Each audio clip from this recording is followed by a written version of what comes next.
All right, what's up, world? Welcome again to another edition of I Mix What I Like, and I'm Jared Ball, joined happily, serendipitously by my main man, Dr. Todd Stephen Burroughs, drums in the Global Village. All the links are in this show's description. How you doing, sir?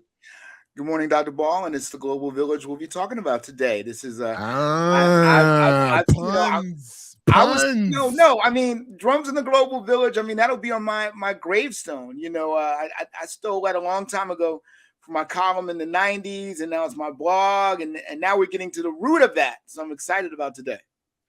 Right on. So we're going to cover a lot today, and we'll be back also in another time to talk about a lot of other things that we are trying to track and follow in academia and other related areas, the Rutgers strike in particular and elsewhere. But for now, we're going to be talking about a great new book called On Black Media Philosophy by Dr. Armond Towns, who, among many other things, is an associate professor of communication and media studies.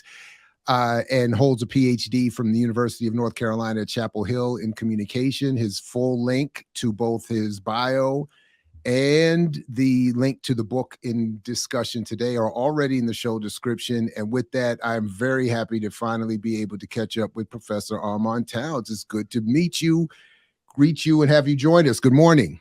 Good morning. It's great to be here with both of you. As I just said, I've been a long fan of the show. And I'm really looking forward and excited to jumping into the talk today. Right on. So, we were going to jump right into it, but I just remembered something that I'm going to interrupt us with. So forgive me, everybody. So I had been trying to reach you. I couldn't, for some reason, I'm not sure why it was more difficult than I usually find it to catch up with you. And even asked the I Mix What I Like staff to try to help track you down. None of that was working. And then all of a sudden I get an email from you because you had emailed a group of us who are on the editorial board of a new journal that you are starting. Yeah. I don't even remember being linked up with that. It makes perfect sense because I would have wanted to be, but I'm very happy that worked out. I don't know if you have any memory of how that came to be, but it was perfect. So I responded to that email and said, Professor Towns. Right. And here we are. So if you want to say a word or two about that journal and anything you might remember about how we linked up with that, please do. And then we can get going. Yeah. I've been a fan of your work for a while, and noticing, the interconnections between discussions of Black studies and media and communication that I found in your work. And I emailed you maybe like a year ago. So I understand why it's kind of been pretty difficult to remember. And this was actually before the journal was even fully materialized. And I think I said something like, hey, this journal is coming down the pipeline, based on your work, I think that you'll fit right in with it. And you agree to be on the editorial. Yeah. So yeah. And, I guess in general, the emergence of the journal is really kind of organized around my view of the limitations of race in the study of communication and media studies. And generally, I think that limitation is organized around what I might call kind of liberal understandings of representation, whether that be political or media representations, which I argue are kind of linked in a lot of ways, which is to say, this media representation is racist and it's not inclusive because of X, Y, Z. And my interest, and I think you can probably see that in this book, is more linked to a question of materiality and media and race, right? But also Blackness. So that's a kind of organizing principle of why I wanted to start the journal, is to increase a more in-depth discussion of race inside of media and communication studies. One that I think is happening in a lot of other areas, but not necessarily in the field of media and communication studies. Right on. So the journal will be called Communication and Race. So congratulations. I look forward to it. And I love the timing of that. It worked out so perfectly so I appreciate all of that. Now, so Todd, I'm gonna turn it over to you. I'm gonna let you get us started if you want. But I only wanted to say one other thing, prefacing our conversation to you, Professor Towns, once we got live. And I hope this is understood. I hope I say it in a way, because we don't know each other. So I hope I'm saying this is a way that conveys my profound respect for what you've done here. I don't pretend to have read it closely enough to fully understand everything. So I just want to be clear. Like, I got some homework and catching up to do, and I hope we have many more of these conversations. But it is rare for me. I mean, I think I try to read, I try to keep up, I try to, whatever. But honestly, it's rare for me, even as much as I love a lot of what I read, to read something that I really wish I had written. And this is definitely one of them. I'm not even saying, again, I don't pretend to fully understand your argument. I don't even pretend that we would necessarily even 100% agree, but just even the attempt at what you've done here is so dope to me. I just really, really want to shout you out for that. And anyway, so I can't wait. All right, Todd, I'm gonna let you go ahead, because I know you were excited to get, but I just wanted to say that real quick, man. Congratulations once again on the book. And anyway, Todd. Thank you. I appreciate it. Thank you. If I can piggyback off of what Dr. Ball said, I mean, Dr. Towns, I took a couple of days with this book, man. Right? And I'm not saying that I necessarily agree or understand everything you say, right? But I want to second what Dr. Ball said. I mean, the attempt of this is very important, because we have to tell the audience communications is one of the widest intellectual disciplines that exist as a discipline. Right. And we know it's connected to the military. We know it's connected to psych ops. We know it's connected to sociology and psychology and manipulation of the mind and all of that. So it's difficult to get a handle on even what it is, right? And you have to kind of like define what it is and then go from there, right? And so I also found your work fascinating. So let me start with a couple of questions. Now, these are kind of like Brian Lamb questions. I want you to really explain, what you do. So my first question is, how do you define media and medium? Because of your expansive definitions, they seem to be tools that produce specific social results. That's question one. Mm-hmm. And question two, what is the difference between a Black media philosophy and a Black media theory? Mm-hmm.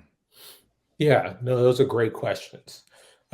So we'll start with the concept of the medium, right? And, and maybe these two questions are going to link up in a lot of ways.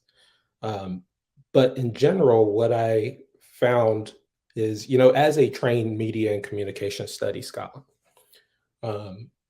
as you just noted, Todd, right? Like, it's a very white field, right? And it emerges at a particular moment during the mid-20th century that's linked to the Cold War, that's linked to this post-World War II moment that is concerned with how do we stop these Soviets, right? I mean, that's basically really what it boils down to, right? And in relationship to that, it is concerned with the Cold War as we know it, but the impact of that and the hot wars that are created throughout places like Africa, Central and South America, the Caribbean, right? Like Asia, right? So as a field, we are really pretty, and I say we because I'm aligning in my thinking with communication studies, even as I hate it, right? We're pretty ignorant to the violence that is brought about through our field throughout Africa, right? So that's kind of my starting point for thinking about media and media studies in general. In the mid-20th century, Marshall McLuhan emerged as a what I would call a pretty central figure inside of media studies. And he was a very kind of public, popular intellectual. And he was popular because he made a kind of not really new, but what seemed like a new argument about media. And that was, instead of looking at media representations, which is to say, this television show, right, that says this is what, a particular group, let's say, is like in real life. It's a representation of that group in real life. McLuhan said, what if we think about the materiality of the medium itself and its introduction into society?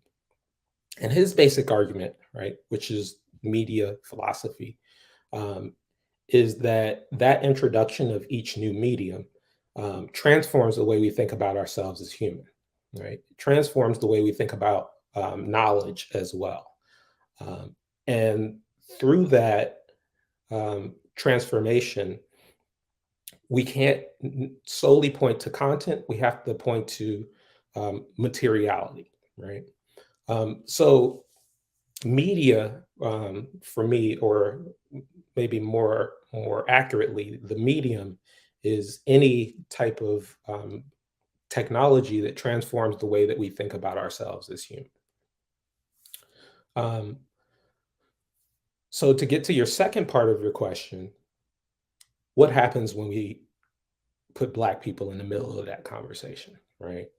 And this has always been my big issue and my big kind of tension with my discipline, is what happens if we center Black people inside of the narrative of these grand, great historical founding figures, right? Well, we start to see that there's some limitations inside of their theorization of what it means to be human.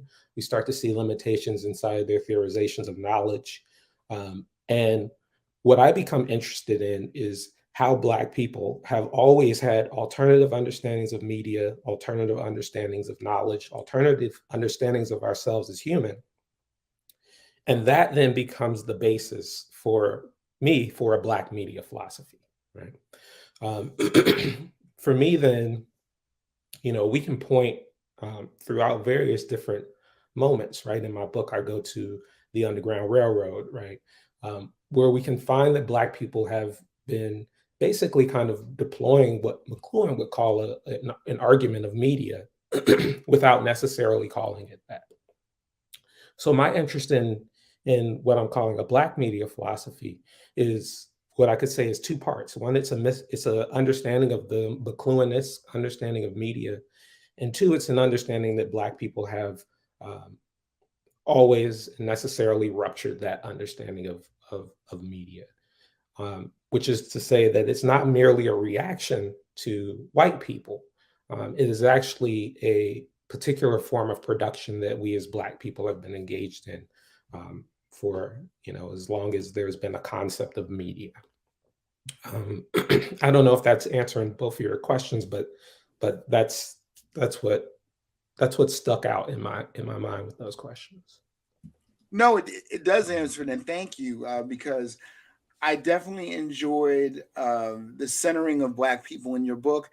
And I also like the fact that you not only centered Black people in your book, but you explained the role that they play in terms of connecting white thought to other thought that white thought has defined, right? So white thought is defining itself, defining what it is opposite to or evolved from, and then it puts Black people in the middle of that, which I thought was a fascinating way to construct that. Mm-hmm. I have more questions, but I gotta let Dr. Ball roll in. But no, I appreciate, first of all, I think it's perfect that your first two questions are literally my first two questions. And I want to be, and I feel a need for some reason, I don't know why, but I feel a particular need in this moment to prove that. So I just want to show here that under Towns, it says, what and why is Black media philosophy? And then my next question is, why McLuhan? Right. Because that, for me, ever since I was introduced to him in grad school, A, I was frustrated that he was never more of a focus of our study. B, I came to learn that I think he's never given the credit he deserves. One of our professors called him a crackpot. A number of them didn't, but I don't think but we never engaged the work. So there was never a debate. And only years later do I fully appreciate how wrong, even though I knew then, but I fully appreciate how wrong that they were then.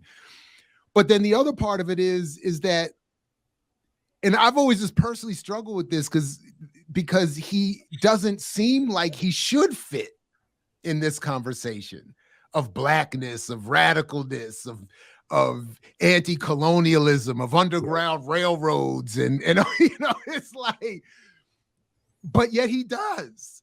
And when I saw you writing, that's why I'm saying you've written something I wish I could have. I don't even think I could, but I wish that I could have. Maybe it's a better way of saying than I did. That I wish I could have written something like this. Yeah. So again, simply, why McLuhan? Why Marshall McLuhan? And if you would maybe say a word or two, just so anyone who might not be aware understands who we're talking about.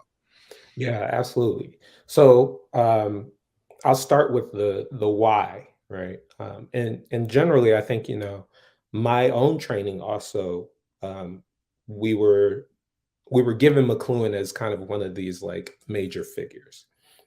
But at Chapel Hill, we actually really took him seriously.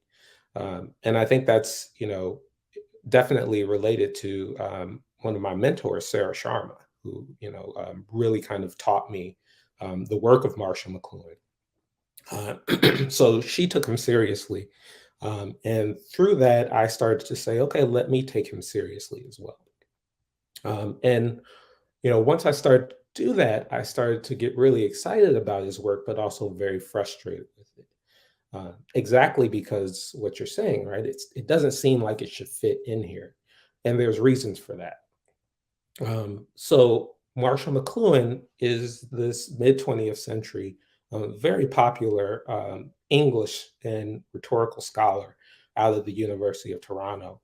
And he's responsible for the what was once called the McLuhan Center for Culture and Technology, but now it's just the Center for Culture and Technology at the University of Toronto, where he had these what he called Monday night seminars, where he would invite important media and technological thinkers and theorists to kind of do these, basically like academic talks. And McLuhan was, I think, very importantly linked to this kind of mid-20th century moment where he was theorizing media in a way that aligned with the movement of the hippies, right? And the yippies, right? It aligned in a lot of ways with the movement of a kind of, I don't want to say radical, but a kind of liberal-ish left, right? That was emerging in a lot of ways because of its reaction to the Vietnam War. And McLuhan seemed to be almost prophetic in his theorization of media at that time period, because he was really theorizing not just media, but also a generation gap, where the basic kind of argument was that this kind of younger generation, what he would call a kind of television generation, a global village generation, was clashing with its older, more mechanical, literate parents, right, who did not grow up with television in their households. And part of that, he argued, was central to what we were seeing in the streets, central to the protests, specifically against the Vietnam War. And so he basically centered media technology inside of the the tensions that we see in the 1960s. So I found that a very interesting argument, right?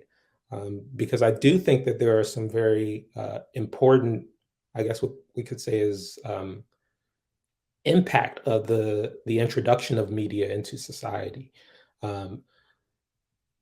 But also McLuhan's theorization of this introduction of media into society built directly off of a social Darwinian lineage, particularly because he's very influenced by psychology and actual colonizers and their theorization of psychology in Kenya. Um, that's his theoretical link, right? That's how he organizes his understanding of media. So when we organize, or rather, when we look at his kind of linear model of media, right? We've kind of talked about the global village already, which we could say is the kind of endpoint for McLuhan, but he starts with what he calls tribal media, right? And then detribal media, which we could say McLuhan would argue is the parents of the global village, the parents that the hippies are bumping up against in the 1960s. They are a group that's largely highly literate. They grew up in what he would call a print media focused environment, and they did not grow up with television. The hippies grew up with television, so therefore they are a electronic generation. And we can critique these categories, right? Electricity exists long before television, but just accepting McLuhan's definitions for now. And the tribal, he called tribal man, right, is a figure that exists prior to literacy, right? McLuhan's tribal man is African, right? That's his logic, right? That's his understanding. Is a tribal figure that is not civilized in its media technological development. And I became very frustrated reading McLuhan and reading people picking up McLuhan who are just like not saying that. It's like, how, like, he is pulling from J.C. Carruthers, who is an actual colonizer in Kenya. And Carruthers builds the terms tribal versus detribal. McLuhan just adds retribal, right? So he's building off of that. And we're just going to ignore the fact that his concept of tribal comes from Africa, right? So for me, it was like, okay, like that's my in, right? That's how I can begin a discussion of McLuhan, is because I can say, well, he's talking about tribal man. And that concept of tribal man has nothing to do with us as Black people. It has everything to do with his concept of the Negro, right? It has everything to do with his idea of what Black people are, right? So then we can have a conversation of, okay, so what are Black people doing, right? Not what McLuhan's idea of Black people are, but what are Black people actually doing, and how are we thinking and existing in the world? Dr. Towns, your book, I mean, I hope you can take this the way I'm giving it. Your book is like a corrective. It's like one of those Black people correcting white scholarship books, because I couldn't help thinking about Joseph Campbell and how Joseph Campbell wrote all these amazing books, A Hero with 1,000 Faces, etc. And he loved Native American culture. And so he had a great respect for Native American culture. But, when he gets to Africa, he just literally dismisses the entire continent, saying, he mentions like the mumbo jumbo of the witch doctor. I think that's almost a direct quote of Campbell's. So then you had this brother Clyde also Ford. because because he doesn't accept the Africanness of Egypt. That's also part of it. Which is par for the course, as we all know here, just right? Just to throw that in there. Yeah. No, always throw that in, Dr. Ball. As I tell you, it's so prevalent, I keep forgetting to bring it up, like we talked about in our last conversation. So it reminded me of, how Clyde Ford had to write an entire book called The Hero with an African Face, showing African cosmology to show that Campbell was just completely wrong. He was brilliant in what he conceived. Lord knows George Lucas took enough of it and made billions of dollars off of it. But, in terms of our conception, we're not. I think what I got from your book is that we're not afforded a conception. We're not worthy of a conception. And although, there's some things I'm going to ask you about as we move along, I did appreciate that idea and the fact that you are correcting these folks because they need correction, because they're their universalism starts with the white male and ends with the white male. There's not even a discussion of the white female in it, right? So that's what I was thinking of as I was really grappling with your book. Right. Yeah, no, and I think, McLuhan is a starting point for me, because he is very much explicitly talking about humanity, right? He calls it tribal man, right? He calls it de-tribal man and re-tribal man, or the global village, right? So his understanding is this is a universalized way of thinking, right? Now, of course, he's located in North America, right? He's very much centered in a very specific time and space. But he's just spouting off these generalizations as if it's, representative of all of humanity. So I think, what you're pointing to is exactly what fascinated me about McLuhan, is because even inside of his theorization of this kind of universal human, there is Black people. Now, it is not Black people in the sense of, the way Black people think about themselves, or the way that Black people move through the world. But it is Black people in McLuhan's mind, right? And that's where I want to start, to basically break from that framework to build a Black media philosophy. Right on. So you may have already addressed at least some of this, but I did want to come back, because I mean, you say there's just a lot. I want to come back to one of my other foundational questions that I forgot to raise. What are media? How are you defining media? And could you say even more something more specifically about how it differs from the popular usage of the term, or the popular concept or definition of the term? Yeah. For instance, I'm sorry to cut you off. I'm sorry, but I wanted to quote you here real quick. I'm sorry. That's terrible.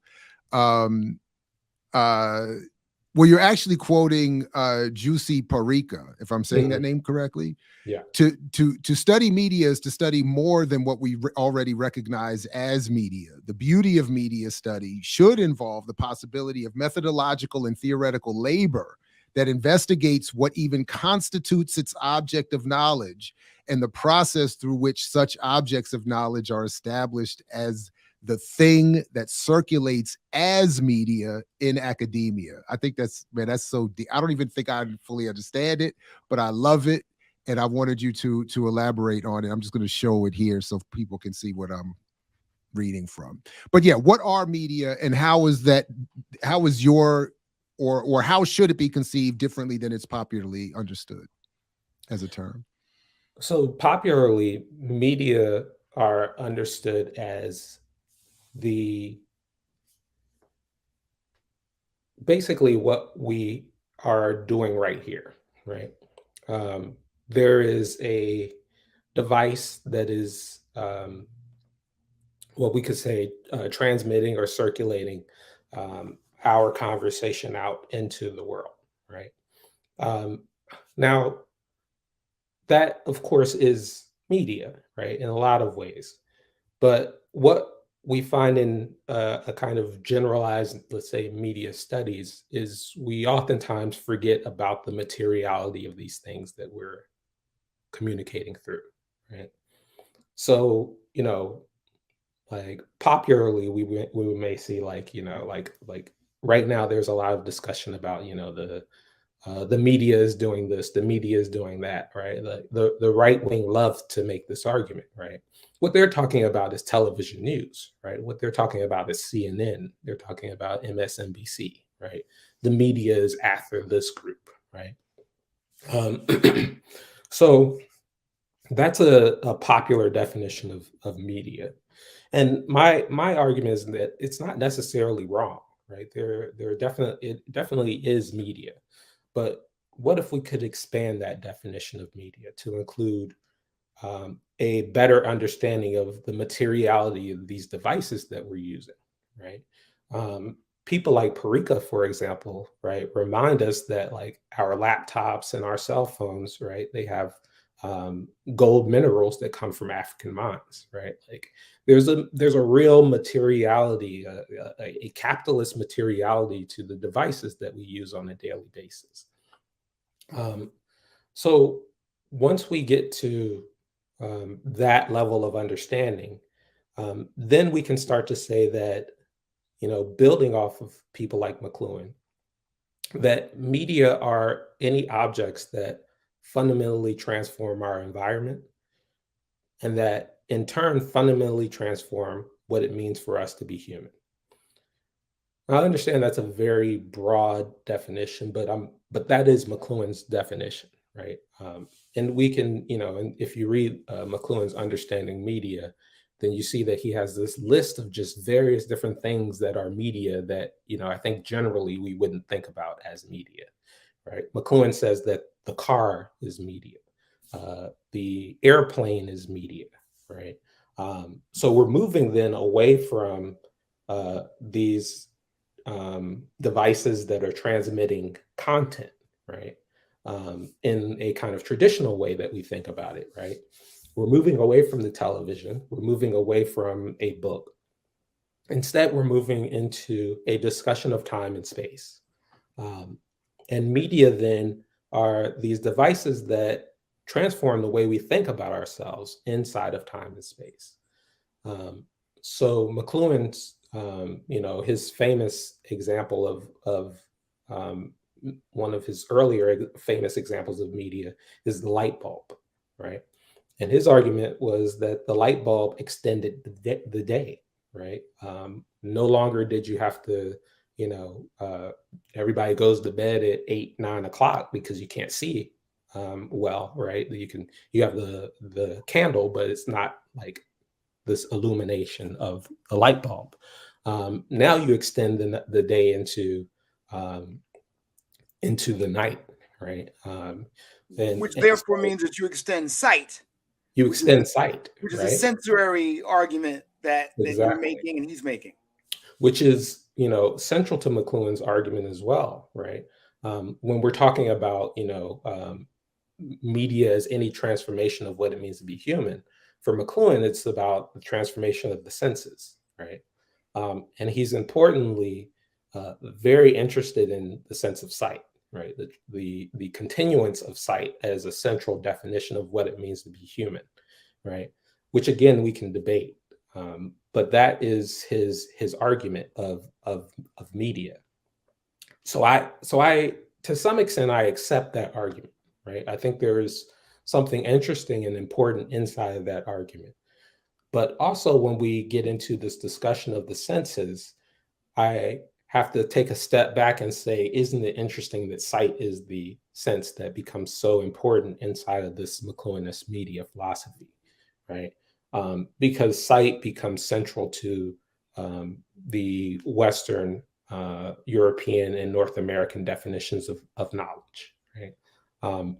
So I don't know if I've answered your question, Jared, but I think this is also part of my interest and also maybe even frustration with McLuhan, so much so that I'm even taking on his definitions. That media are any transformation of our self-conceptions and also transformations of our environments. Yeah, no, I think that's important because sort of so this is really a question, and I only hesitate to ask because I haven't. I honestly, I don't feel like I've engaged enough of your work yet, or to get there yet. But I'm gonna do it anyway. When I read McLuhan. So I love that you said in your grad program you all got to actually deal with his work and engage. We didn't get that. We were in a like the most, I felt like the most intellectual environment I've ever been in. And it's weird because I was coming to a PhD in communication studies after immediately leaving the Africana Studies world and the Africana Studies and Research Center under the late, great founding director, Dr. James Turner, where I felt there was a whole different encouraged intellectual environment. So I walked into this place and was like, oh my God, you don't want us to think at all over here. Like, what is going on? But when I started to try to, and really ever since I tried to start to grapple with McLuhan, my thing was, so to this last point, and I'm sorry, say her name again. You mentioned Sarah Sharma. Sarah Sharma, because I read, at least she wrote, or I read, was it a short piece she wrote on broken machines, being broken machine? Yeah. I thought it was great. She didn't, and it wasn't like a negative or hostile thing. I invited her to join us here. She wasn't interested in doing that. And I think it's unfortunate because I think her work is fascinating and I would love to, so maybe I'll just try to walk through it at one point, or maybe I'll ask you to walk through it with me at some point. But anyway, but I had sort of shared a little bit of this with her. So, and my point is that what I understood McLuhan to be saying, I filtered through my own attempt at an analysis, which is that when he's saying extend the senses, I took that and put that through a colonial frame and said so that we should understand that he's not being a technological determinist.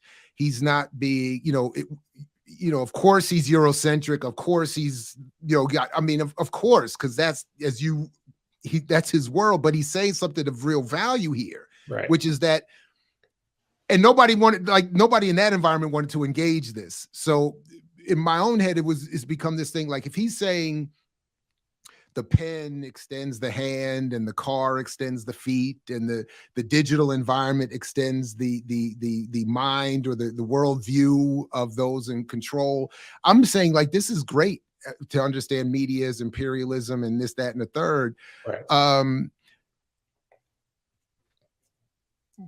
But now I think I've just confused myself, because but you're arguing that we shouldn't be looking.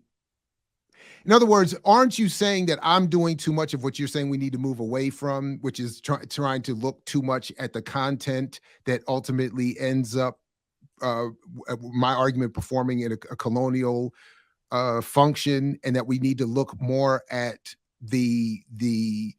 I guess not just the technology, but the construct that puts the technology in place to deliver that content? Is that, maybe I don't, and that's why I'm saying I haven't earned the right to raise this question. And maybe, so I'm just trying to, but I felt like when I was reading what you're writing here, that you're telling me I'm wrong, or I haven't gotten far enough, is really what I'm saying. That I'm I know you're not talking to me, but as someone who might be caught up in what you're being critical of, that I'm caught up in too much of the whole Black representational side of the argument, as opposed to something beyond that.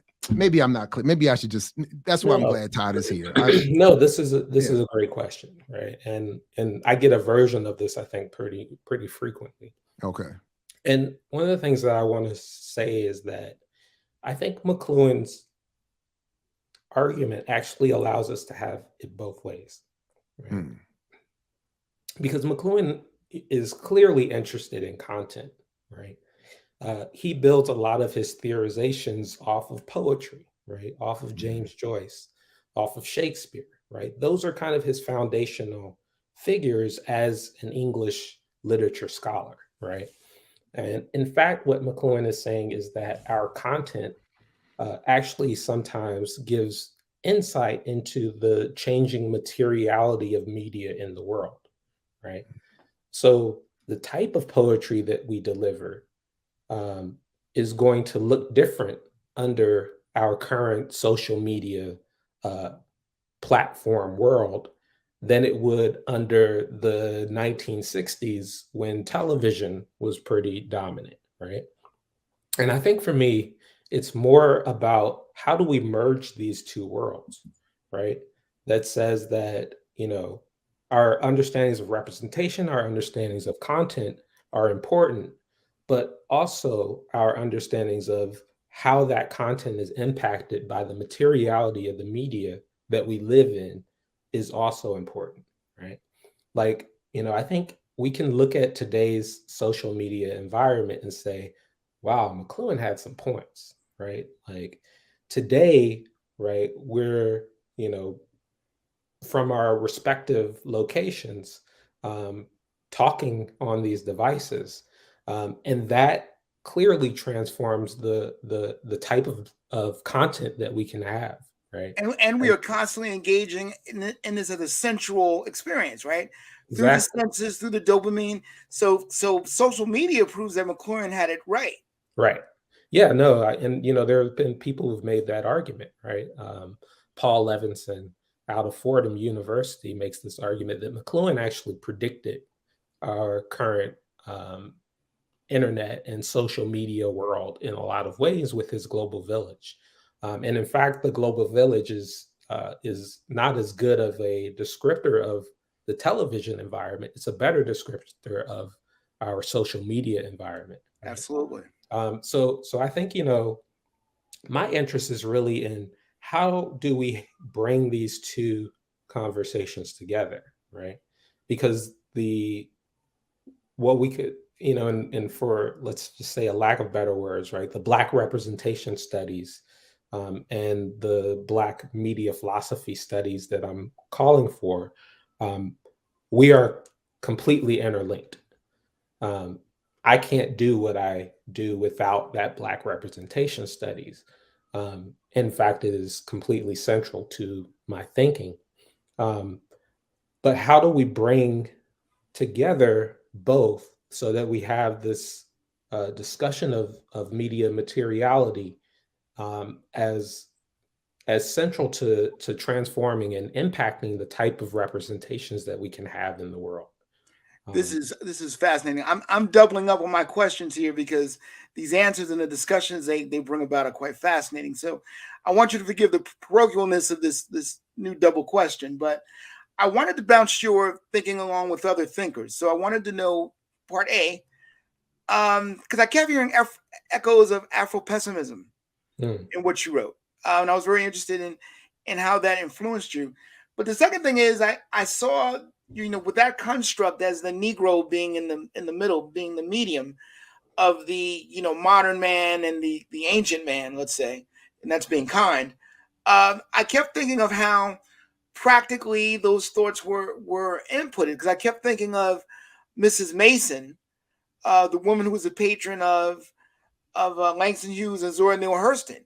She thought that Africanness, Blackness represented primitive nature, and she sought to, in a very white supremacist way, she sought to push for Afrocentrism in modern culture by using this kind of very racist construct, right? So there are practical implications for what you're saying, how McLuhan and Darwin thought of us and what they thought our value was to the world. So I wanted you to talk about that. But also clarify that a little bit because Todd, because you're not saying Darwin thought that way. You're talking about social Darwinism. Or are you saying that Darwin thought that way and that social Darwinism, because what I understood of Darwin was that for his day, he was more or less advanced for white men in terms of race. He was anti-slavery. He was, anti-colonialism, all that. But the social Darwinism that emerged since his life, or even maybe starting in his lifetime, was not his argument. That was something attached by white supremacy to his argument. And that's what Professor Towns, you're talking about, as opposed to Darwin's thought himself. Do I have that part at least correct? And then clarify anything and then respond, please. Yeah, I think it's kind of a mix of both. Right? Okay. Because social Darwinism is the main focus of the book, right? Because that's what's going to be McLuhan's foundation, right? Mm-hmm. But I'm also arguing that you can see elements of that social Darwinist position inside of Darwin's own thought, right? And particularly when we're looking at his work like Descent of Man, right? We start to see that the that a lot of his, even his anti-slavery, right, rhetoric, his own, you know, hatred for slavery that we see in his own personal notes as well, is very much related to a 19th century white male understanding of that hatred, right? Which is to say that these people are inferior to me, but they shouldn't be enslaved, right? So there's what I'm really saying is that there's not, you know, as sharp of a distinct line between Darwin and social Darwinism, right? So in other words, he was a Democrat of the 21st century. Exactly, right? Exactly. So that's just to clarify that point. And Todd, there were a few questions in there. Let me try to piece my way through them. One of them is to say that, I'll just say that Afro-pessimism is not my intellectual orientation. It's not the way that I'm approaching it. But I am saying that I think that, you know, the framework or the way in which Black people are conceptualized inside of dominant media theory can actually sound very similar to some of the Afro-pessimist literature, right? And that is that this is a inferior group that is forever inferior, that is consistently and inseparably inferior to the society. And there's really nothing that they can do. There's no saving them at all. And you know, this is why I'm connecting McLuhan to that mid 20th century social Darwinist argument, to Moynihan, right? You see all of that inside of McLuhan's own thinking as well. My own interest, however, is in a radically different concept of what it means to be human that I see coming out of not just Black studies of the late 1960s, but the anti-colonial movement in general, right? Of the mid 20th century. And my interest in Black studies is in that post Martin Luther King 1968 moment where there's a shift from Negro to Black, right? And how that, for me, organizes a kind of revolutionary new way of thinking about humanity. So I don't see it as a absence of humanity. I see it as a emergence of a new type of humanity, right? A Fanonian new man, if we want to think about it in that way, in those terms. So for me, I'm thinking then that if we start, because this is also the time period of McLuhan, right? When he's talking about the Negro, he's talking about this construct at the same time that Black people are saying, let's move away from that construct, right? Let's actually rethink what it means for us to be human in this particular moment. So for me, that becomes a very kind of interesting point to think about media and communication studies and Black studies together, because they're at the height of McLuhan's popularity, is when, you know, we start to see, you know, the transformation, or we could say transformation, the shift from Negro to Black as a mode of self-definition. And of course, it's more complicated than that, but that's my thinking of that time period and McLuhan at that time as well. Was there a second question in there, Todd? I'm drawing a blank what that was. The second question is the kind of the practical application of this idea of the Negro being the medium between modern man and ancient man. And like I said, I was thinking about Mrs. Mason, who attempted to try to fix this in her very Eurocentric way, right, with Langston Hughes and with Zora Neale Hurston. So I wanted to talk to you about, how do you think that kind of belief practically influenced people like her? I mean, that was the person I thought of. Yeah, no, I think, I think for me, the interesting thing about the Negro of this time, and I think I should be clear, right? Because my what I just said about blackness, we can also point back to the new Negro movement as a push against the Negro of old, right? So there's constantly been Black people who have been redefining themselves and what their humanity means throughout society. So when I'm saying the Negro, what I'm talking about is the social scientific fabrication of the Negro, right? Um, and what I've found is that that framework has been central to a central measure, right? A central what I'm calling medium to distance Europeans from that construct, right? To say this is how human we are because we're not that thing, right? And in that case, it becomes a social scientific category, right? It becomes a category of measurement to say that if we had the Negro here, then everybody that's kind of in between us is a little bit closer to that thing, but they're never really here. They're never really civilized, right? Um, and again, I think it's important to note that that's not. This isn't a discussion of Black people. This is a discussion of McLuhan's definition of Black people. This is a discussion of the construct of Black people. So for me, it becomes necessary to really highlight that, right? To not accept that definition of the Negro as final, and instead to accept that definition of the Negro as European, right? As their way of describing and their way of making themselves human, right?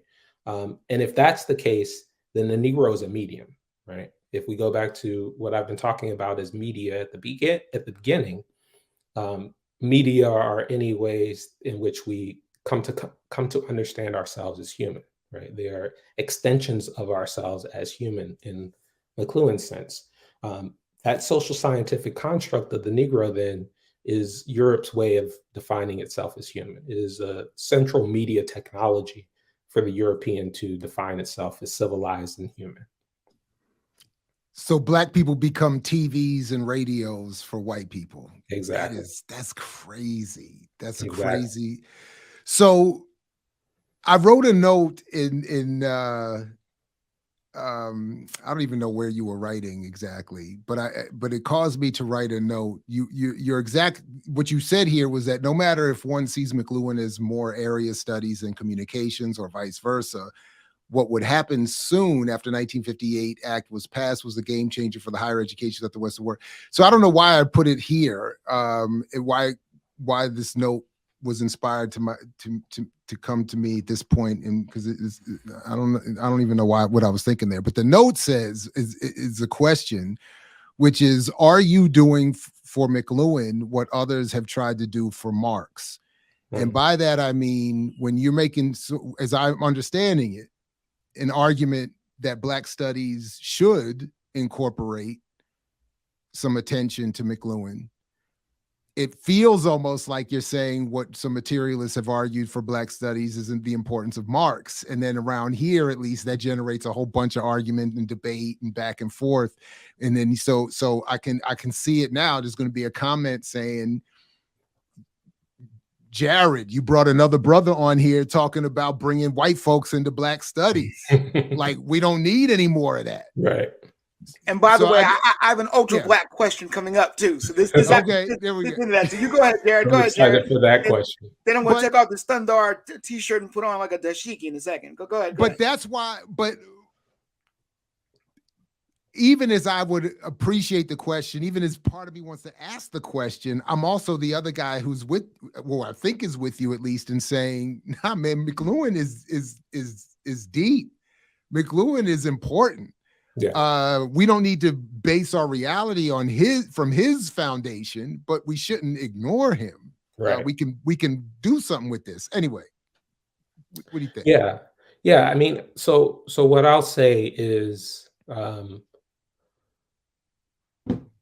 Part of my engagement in McLuhan is definitely related to my frustration of communication and media studies, because that is my background, right? That's my training. And, engaging and or kind of continually being reminded of the importance of McLuhan through my studies is what made me say, okay, I'm going to take it serious, right? Because if this is a figure that's important for my field, then I should take it seriously. Now, that's to say that, to take it seriously is to engage in it to the extent that I can, right? And for me, when we start to bring in Black people and Black thought, McLuhan fails, right? He is no longer sufficient to fully carry the argument forward. But he is sufficient, at least for the media and communication studies, to see how central race and racism has been to their theoretical makeup, right? Which is a central point of my work, right? Because what a lot of people in my field like to do is they say, "Oh, McLuhan is neutral," right? McLuhan has no, there's no like, you can't read race or racism into that. You can't read, and this is what Sarah Sharma is saying. Like they're like, "Oh, you can't read gender into McLuhan," right? So for me, it's about saying, no, it's there. It's already inside of his theoretical foundation, right? So let's accept that. Let's treat that seriously, and let's bring that out. Now, once we bring it out fully, then we start to say, well, McLuhan is no longer useful, right? Which is not to say that you shouldn't read McLuhan or you can't find anything interesting in him, but it is to say that when we treat Black people as human, then McLuhan no longer has the same kind of theoretical weight, right? So we have to turn to something else, right? We have to think about how people start to, one, either completely reject McLuhan or build on him in ways that he did not intend for them to build on him. So for me, I really view my book as two parts, right? One is, let's accept McLuhan and his theorization of the Negro. And by accept, I mean, take it seriously, that this is what he actually believes. And then two, let's show how that has no basis in the material realities of Black people's lives. And that becomes the way that we move forward with the Black media philosophy.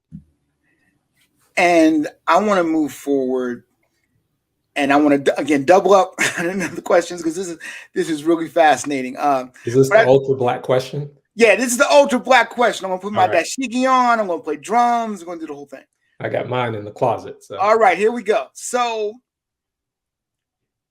if this is a book critiquing white thought, and I'm assuming it's critiquing white thought for a white audience, and there is absolutely nothing wrong with that, all right?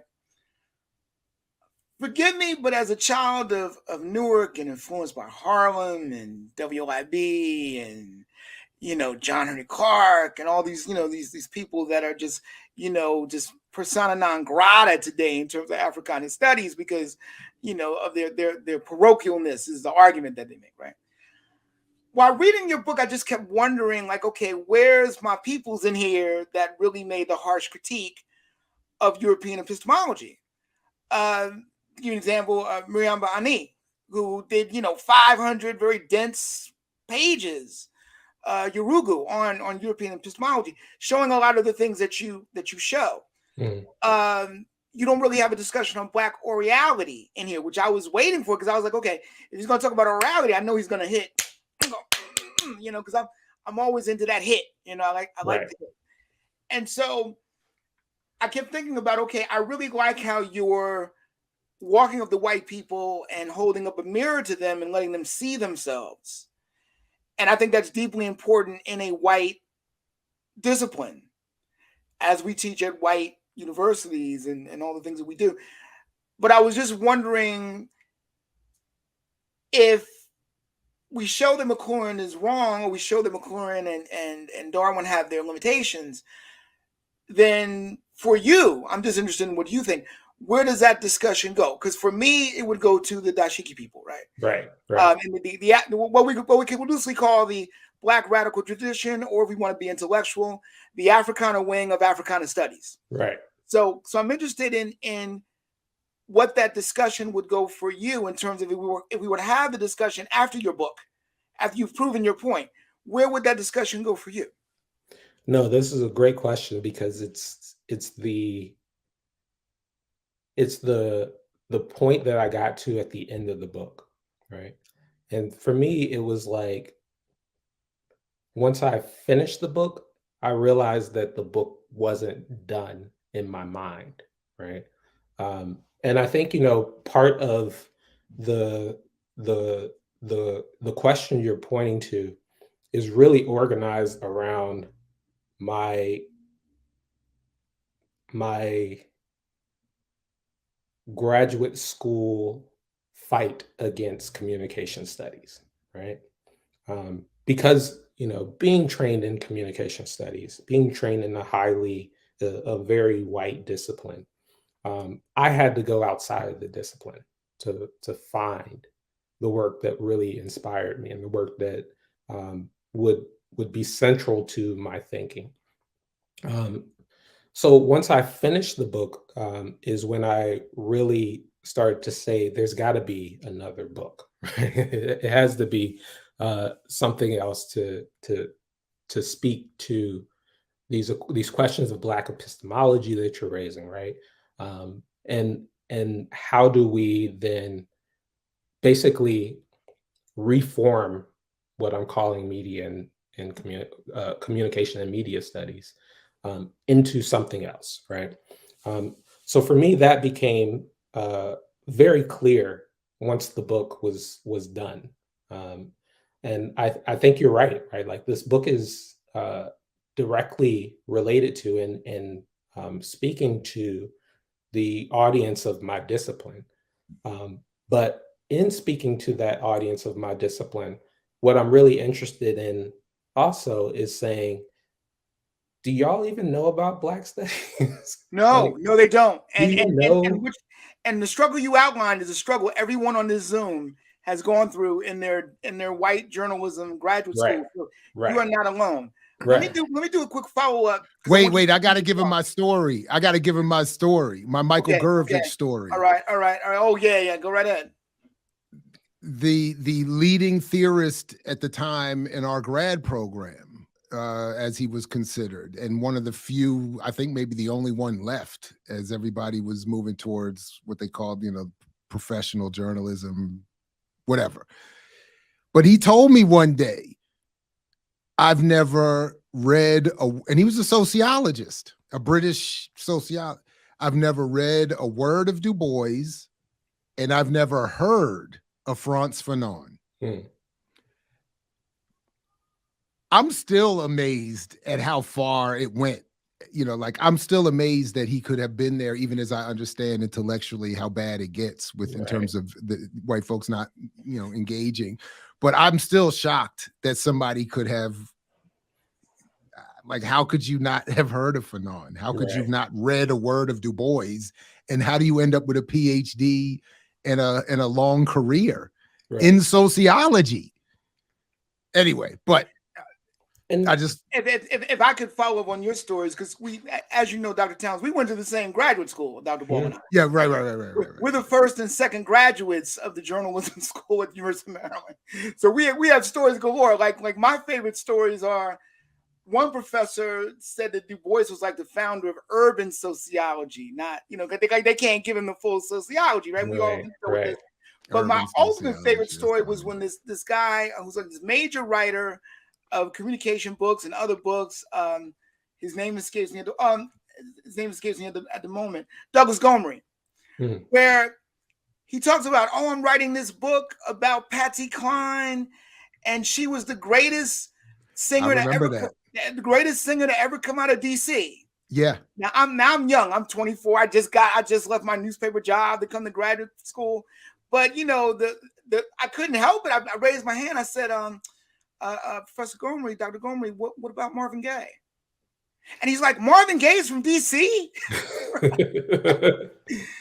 And so, you know, we've all gone through these struggles. And again, that's my why bandmates from Mama's Biscuits were better than Patsy Cline. So there anyway, it is. But we've all gone through these intellectual struggles. And again, that's why, like I said, I was struggling with your book, because I knew what you were doing and I knew who you were doing it for. But as many people on this channel will tell you, I'm a big critic of Black people taking Africana studies and moving it toward the mainstream audience.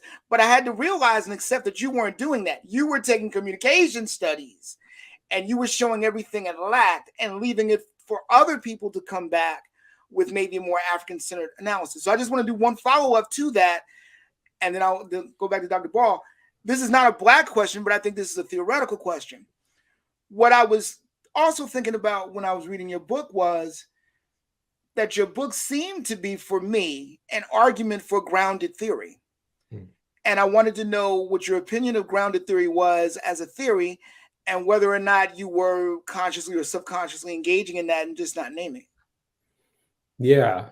I mean, it may have been a bit subconsciously engaging it, because I think there definitely is a lot of overlap. And I think, you know, for me, the kind of like foundation like that McLuhan builds off of lends itself to a far more grounded understanding of media and communication studies. Largely because, you know, if we get into, you know, there's this fairly new area of thought that kind of comes out of McLuhan, and it's the elemental media studies group. And their basic kind of argument is we're getting actually into the materiality of media. What makes media, right? What are the things that go into it, right? What are the actual raw materials that go into it? Who makes it, right? What types of labor conditions do they exist under? When we start to build off of those as media questions, then we're starting to really get into people's lives, not merely as they're represented inside of our media technologies, but also in terms of the materiality of our devices and the materialities that we live around and within in our labor conditions. So for me, I really, and you know, this is also another issue I have with media and communication studies, is the lack of attention to questions like this. And I'm really trying to consider how that can be a way of building off of this media philosophy, by also bringing in my interest and my influence from Black studies. So yes, I think that, you know, it was a kind of subconscious thing that worked throughout the book. But yeah, no, I definitely see that as well. Right on. A couple more from me, and then we can start looking for the chat. Are you good? Everybody good for time, more or less? Everybody feeling all right? Okay, cool. So folks, if you have comments or questions for us, please start to recycle them to the top, and I'll start to check them back. And thanks for that. So, well, one question popped up during one of your recent responses when you said something to the effect that what prompted me to write this? You said something about scholars saying that you can't read race into McLuhan the same way Sharma is saying they can't, they're claiming you can't read gender into McLuhan. Are they counting even his comments in what you talk about in his Playboy interview where he speaks? Because I don't remember him talking overtly or directly about Black people until that interview. Mm-hmm. So maybe is there a section in understanding media that I don't remember, or I don't know, but are they, even after he's directly talking about the Negroes and Negro movements and stuff in an overt way, are they still saying you can't, and he's distilling his comments through an analytical lens in terms of media. So how can they make that argument? So that was just something that popped up. I don't know if anyway, yeah. Well, why would they, how could they say that? No, I think it's directly related to kind of the overall theme we've been discussing, right? Is that like, this discussion of the Negro is not central to the real theoretical meat of McLuhan's project. Okay, right? Got you. So even when he's discussing the Negro, right, it's really about like, they're just white kids, right? they're just another really, kind of early stage white kid. right. The Negro really just wants to be white, right? So we're really talking about like, because you keep saying he's in the process of development, right? So development has to have a conclusion. Look, I got so many questions for you, but I just narrowed it all down. I'm gonna ask my last question, and Dr. Ball in the chat will take over because there's so many things I wanted to ask you, but I'll just do this. And particularly for this audience, I think it's going to be particularly interesting to them. You devote a lot of time in this book to Huey Newton. And you devote a lot of time to comparing Marshall McLuhan's concept of a global village to Huey Newton's concept of a global vision, a global village. Please talk about that, because I think our audience would be very interested in that kind of comparison. And also, and I want to make this editorial comment, that kind of level of theoretical thought that our leaders used to have about the nature of the world and our role in it. Yeah. Just want to add that. All right. So please go right ahead, because I was very, very intrigued by that discussion you have. Yeah. And, Newton is building this discussion of the global village directly in relationship to his larger discussion of revolutionary intercommunalism.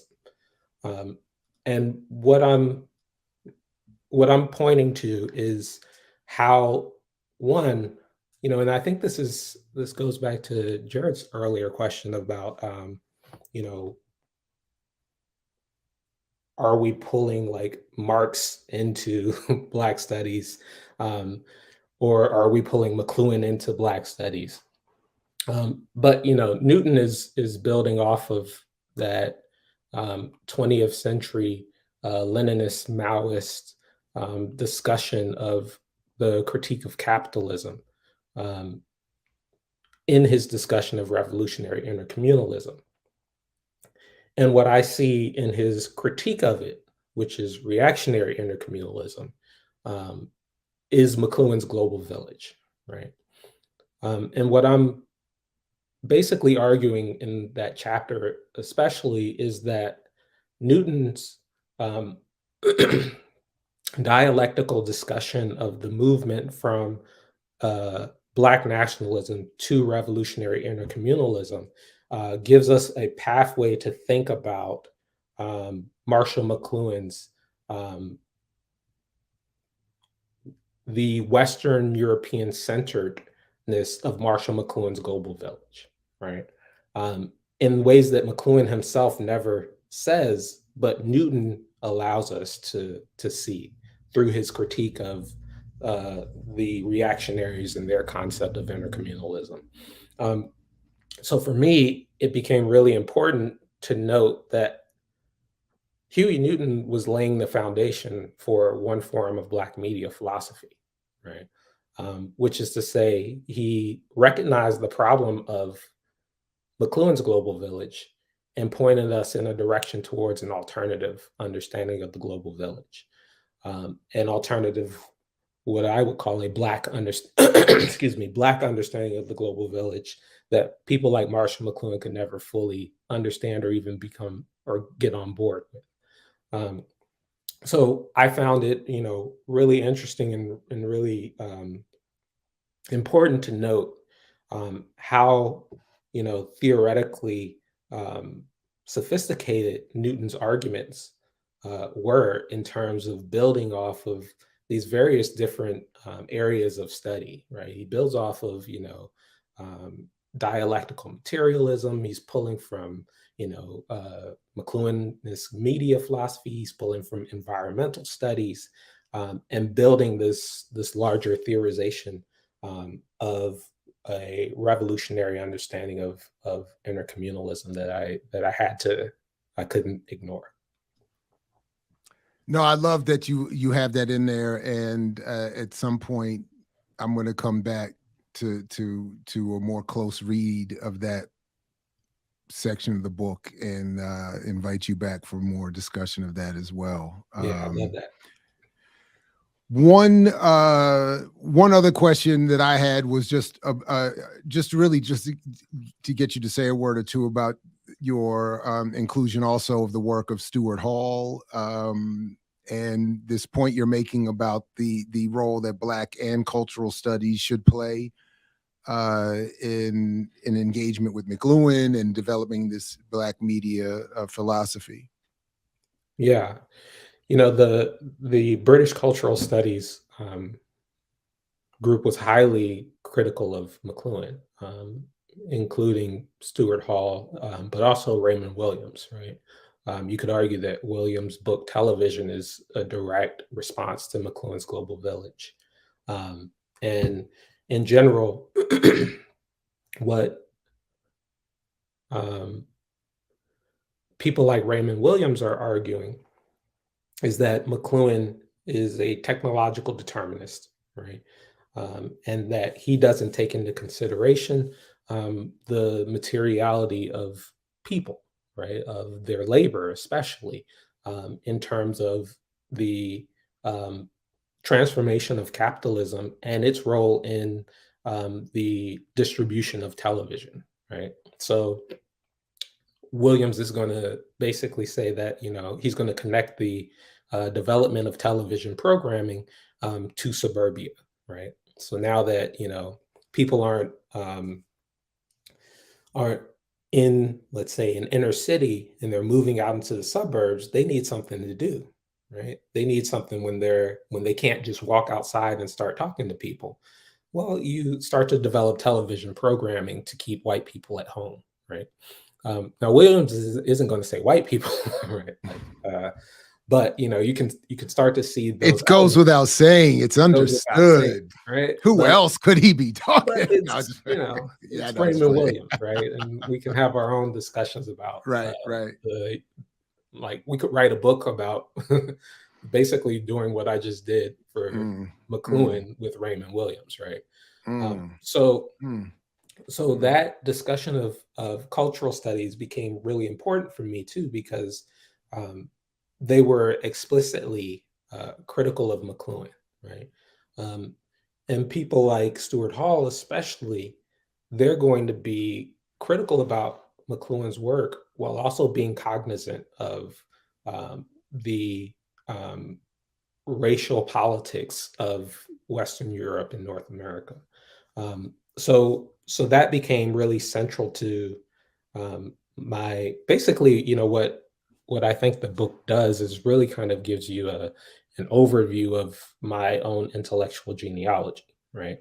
I am trained as a media and communication studies scholar, and media and communication studies was never enough for me. So I had to go to the people that were critiquing media and communication studies. And for me, some of the best critiques came from British cultural studies and Black studies. And how do we then merge those in order to rethink this thing called media and communication studies? So for me, that becomes, both of these areas become really, really fundamental and central for me to rethink my own disciplinary training.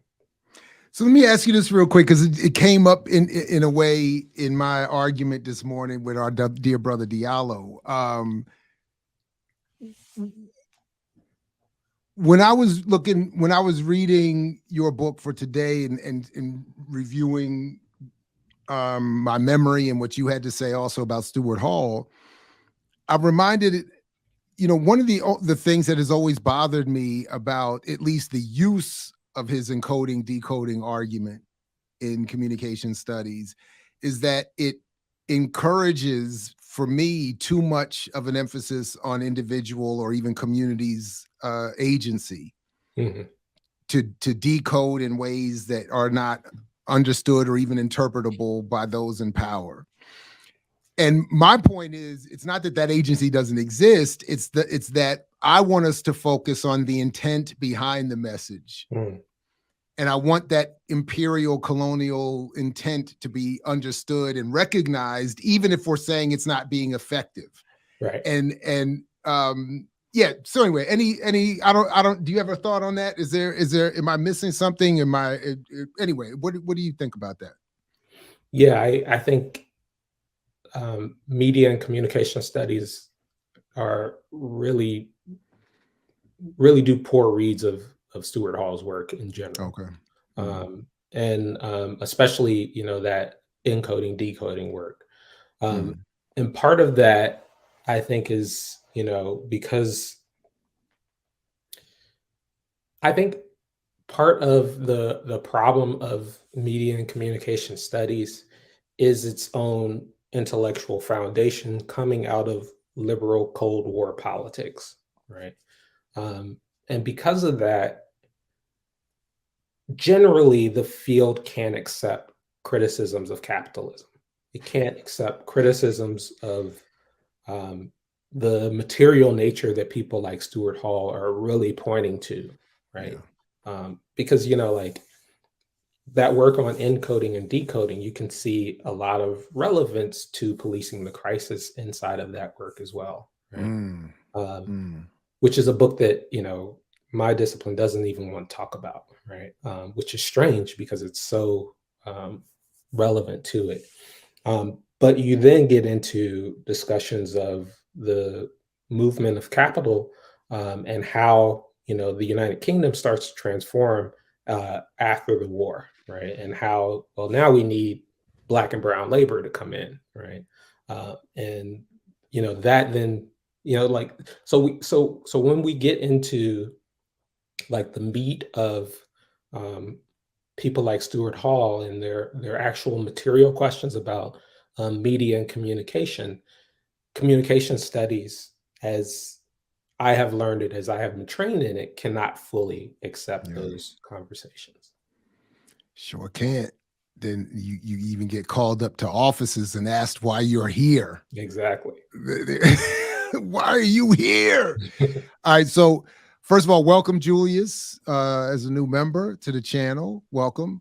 I think we responded to this, but I flagged this question earlier, and I think I got you to this is one of the reasons why I wanted you to respond to this, but Easy D, if you're still not clear, please repost the question, but I wanted or everybody should feel free to rewind to when Professor Towns responds to the specific question about what are media and how, how they're being defined in this context. But if there's anything else you want to say, please jump in. Otherwise, first of all, shout out to Baruch Gottlieb, who, for a number of reasons, but he introduced me to Sharma's work and to Sharma herself. So I appreciate that. And he's just reminding us here that McLuhan said, and of course, he had me included in this book. I think I have it right here.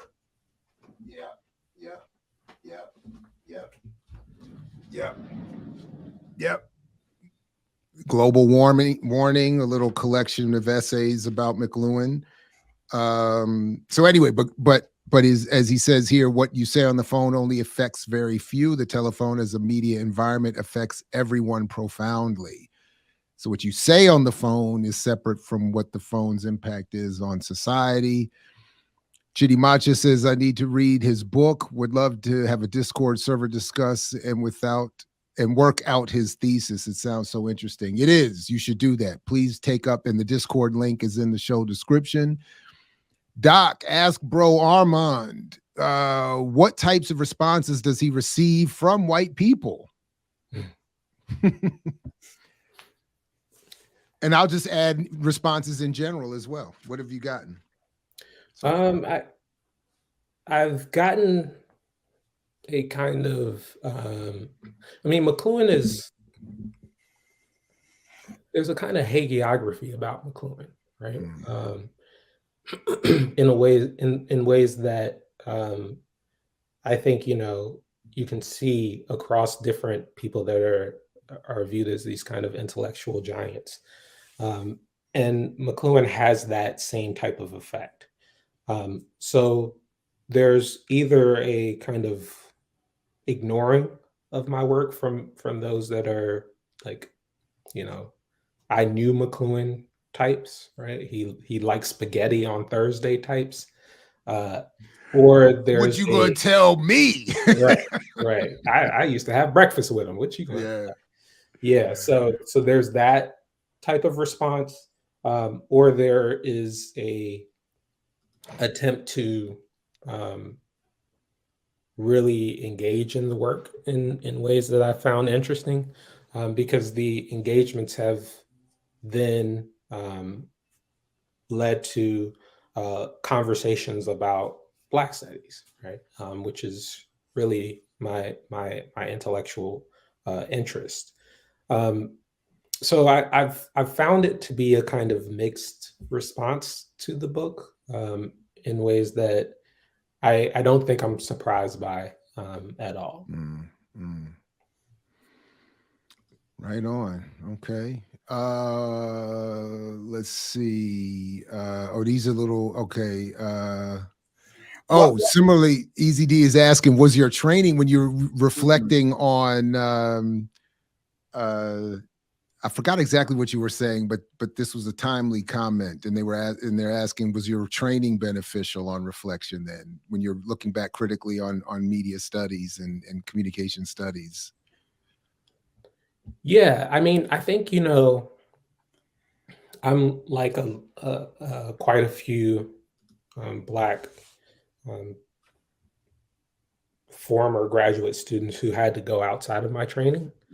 And, I think that my training was beneficial in the sense that it gave me insight into the problems of my field. Now, that training did not tell me that these were problems in my field. It told me that this was universal knowledge, right? And the more that I started to read outside of my field is when I started to say, well, hold up, like this is not as universal as you're promoting it to be. So it was so the training, I think, was definitely beneficial, but it was also limiting, right? And I think that you could argue that about any type of training.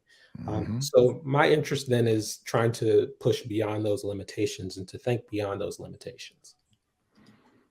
Right on, right on. I like this. I'm starting a cover band. Mama's Biscuits, by the way, Professor Towns, was my funk band in undergrad. So I get joked a lot about it in these streets, in these remixer streets. Grandma's Waffles, okay, that's funny. That's funny. Armond, is Black studies automatically linked to socialism, Marxism? And what about Black history itself? Please clarify. See, I told you. Yeah, no, definitely not. But what I'm interested in, specifically by going to people like Newton, is to say, well, who are people like Newton reading, right? What are the intellectual foundations that people that were part of the Black Panther Party were building off of, right? So we know that Mao's Little Red Book was important. We, of course, know that Fanon was important, but we also know that Marx was important for their thinking as well. So for me, Black studies is I'm not trying to say it's just Marxist studies, right? But I am saying that there were significant and important figures for Black studies that were influenced by Marx. My reading of, or my rereading of McLuhan pointed me to a few Black figures who were trying to rethink McLuhanist thought within relationship to Marxism, but also Black radical politics. And speaking of Black radical politics, I want to point out, because we're running out of time here, there's a very important chapter about Michael Brown that you have in this book, and about how his digital afterlife and how he has been animated, his corpse has been animated to prove certain points, or to try to argue certain points that uphold his murder. Right. And we don't really have time to discuss that, but I just want to point that out to the audience, that's the closing chapter of this book. So it goes from theoretical, but then it shows how the theoretical impacts the very pragmatic lives that we live, because our lives, so many of our lives are now digital. And what the doctor points out is that Michael Brown has now, after his death, been turned into a character, a digital character, a character of animation, if you will. And that's important for us to discover, because you talk about, for instance, you say, you make this great joke on Black Lives Matter. He says, no, Black Lives Matter too much, right? Mm-hmm. Because you're saying that Michael Brown, a human being, was turned into matter, right, by this dehumanizing process. The dehumanization first of his murder, and then the dehumanization of his post-murder digitization. Do you have, real quick, first of all, Andre Brock, who you cite in that chapter, has been on this platform, so I encourage people to check out that interview as well. But any chance you are a listener to or fan of the Cornel West theory, Professor Towns? And I ask because there are, to me, a legendary rap group out of DC, but Rashad Dobbins, one of their MCs, actually has a verse that ends with "Black Matter Lives," with a play on the words that show up just as you have it here. So I just was like, I thought, wow, I was like, no way, that's a shout out to Rashad Dobbins. But anyway, just an off chance prefatory, preview or segueing question. But go ahead. Yeah. No, I think that was just a coincidence. But no, I think the disturbing thing about that Michael Brown chapter, right, is like everything that you're saying, Todd. But it's also extremely profitable, right, to circulate Michael Brown like this, right? It gets likes, it gets retweets, it gets, advertising dollars, right? So Michael Brown is making money for these major digital platforms long after he's dead, right? So that's the thing that I'm trying to really like outline in that chapter. In addition to the transformation of digital platforms and how they've transformed our lives, they've also, in one of the influences of my work, Wendy Chun, she says, things are updating to remain the same, right?